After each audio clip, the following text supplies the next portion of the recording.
to a mindset in medicine that was predicated on the work of Descartes and even, Newton and Darwin, even, this idea that our symptoms are meaningless, that our body is a machine. It's, full of organs with buttons and levers that need adjusting, and that you're really not here for any purposeful existence. You're here to live and survive until you die.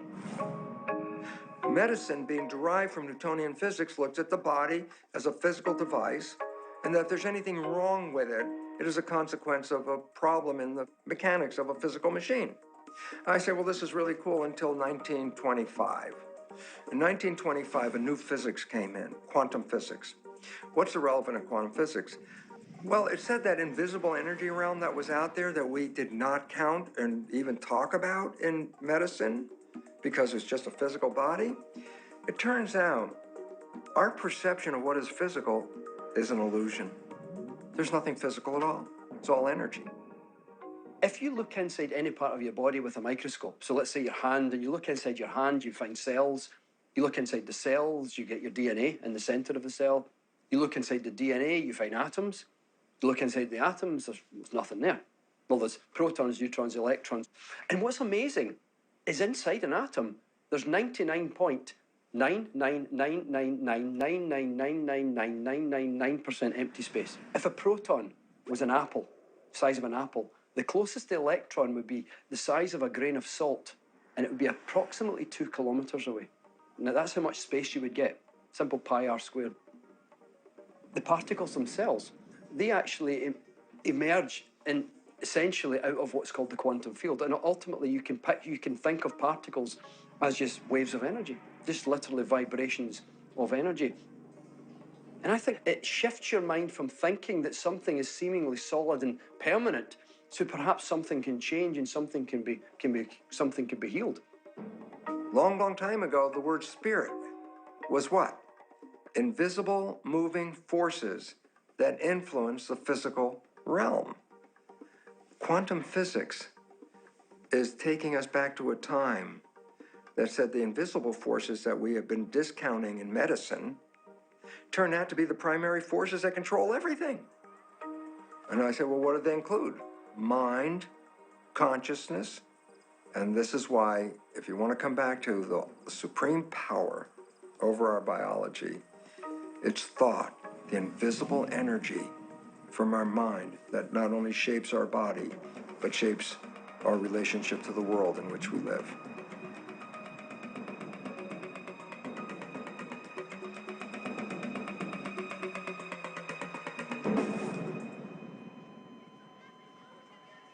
February the 2nd, 2006 should have been the last day of my life. I had lymphoma, which had started 4 years prior with just a lump on my neck.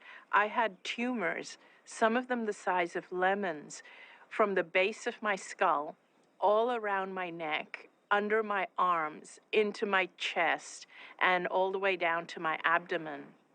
I was so weak that my organs started shutting down one by one, and I went into a coma, and the doctors told my family that these were my final hours. I then went into a realm where I became aware of my deceased father. When I was growing up, my father and I had a very turbulent relationship. I was always left with this feeling that I had let him down and that I had never been the kind of daughter he wanted me to be. And here I was now with him in the other realm, and all I felt from him and for him was pure, unconditional love. There was no judgment from him at all for anything that I had done. It was like I reached a state of complete and total clarity. And in that state of clarity, I understood why I had the cancer. I understood how it was that every decision and every choice I had made in my life up to that point was made from fear. Now that I knew this truth, I realized that if I chose to go back to my body, that I would heal.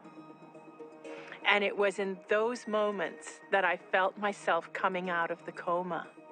By about a week, the doctors could actually see that the tumors were dissolving faster than they'd ever seen tumors dissolve before. At the end of 5 weeks, I was physically stronger, and they really could find no trace of cancer in my body, so they let me go home and live my life cancer-free.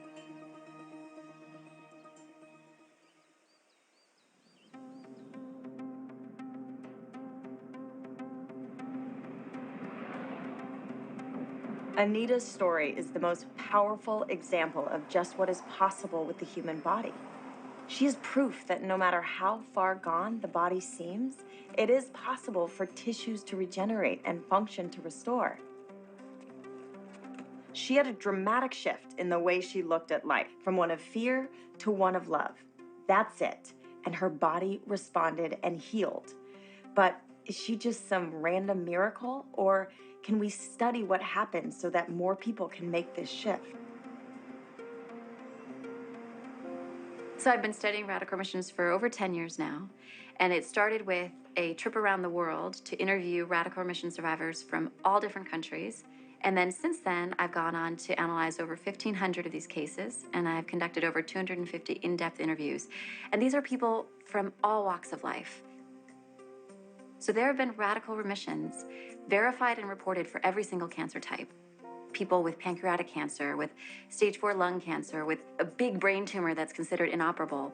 There are examples of people out there who have healed from it.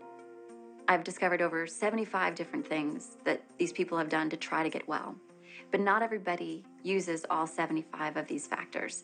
However, when I looked at the data, they were all using these 9. Only 2 of them are physical. The rest are mental, emotional, and spiritual. And that hit me like a ton of bricks. There really is a way to activate the immune system with your mental, emotional work. And of course, there's plenty of science behind that. Does that mean that we're all going to heal tomorrow? No, but it means they deserve to be studied, and there's something incredible there for us to learn. I very much believed that perfect health was only one prescription away. And it wasn't until about 9 months postpartum, my pregnancy, that I got my first diagnosis. And I was diagnosed with Hashimoto's thyroiditis. I had symptoms of brain fog, forgetfulness, intense fatigue, and very much was not myself. But of course, I was a new mom, so it's easy to sort of dismiss those symptoms. And I had that same feeling again, like, I don't want to take a medication for the rest of my life. There's got to be a way out, right? It's going to be another option. And so I went to a naturopath, which was very unlike me. I'd only ever been trained to dismiss alternative medicine as sort of this nuisance, like a nuisance to legitimate, real medicine, right? And I went there because I knew that conventional medicine had nothing to offer me. And I knew that there was no way I would ever get out of having a chronic illness if I proceeded with my conventional doctor.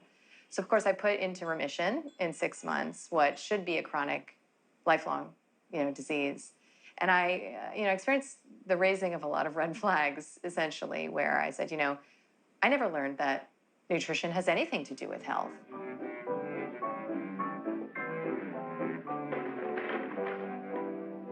Now open your little mouth.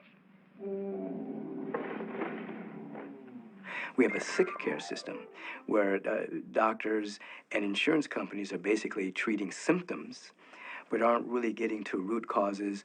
In many cases, aren't dealing with the whole person. They're dealing with the symptom, by which they then give a drug, which then has a side effect.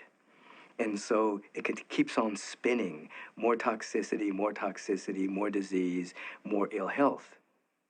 Conventional medicine, tied up in an old belief system, is locked into the cause of illness, is tied into our genetics and our biochemistry. And therefore, the pharmaceutical industry is the great savior. Why? Because it'll make the chemistry that should bring us back to health again. Well, it turns out that's totally false. There are so few diseases that are actually organic. In fact, 100% of diabetes type 2 has nothing to do with genetics and everything to do with lifestyle. 90% or more of cardiovascular disease has nothing organically wrong with the individual. It's just the consequence of dealing with stress. Hello. Professor Grant. Does this mean medicine is all negative? And I go, absolutely not. Medicine does miracles with trauma. If I physically hurt myself, I get in a car accident, and my guts are hanging out, don't send me to a chiropractor. And I don't need a massage therapist. And homeopathy is really not going to help. I want a surgeon. Medicine is useful. Pharmaceutical medicine, therapeutic interventions, surgery, etc. are useful. I would say in maybe 10% acute illnesses. Otherwise, if you have a chronic illness, doesn't matter what it is, cancer, heart disease, autoimmune illnesses, use a holistic approach, which means everything from mind, body, emotions, energy healing, even distant healing, anything that influences your experience of mind, body, emotions. So with emergencies and acute illness like injury or infection,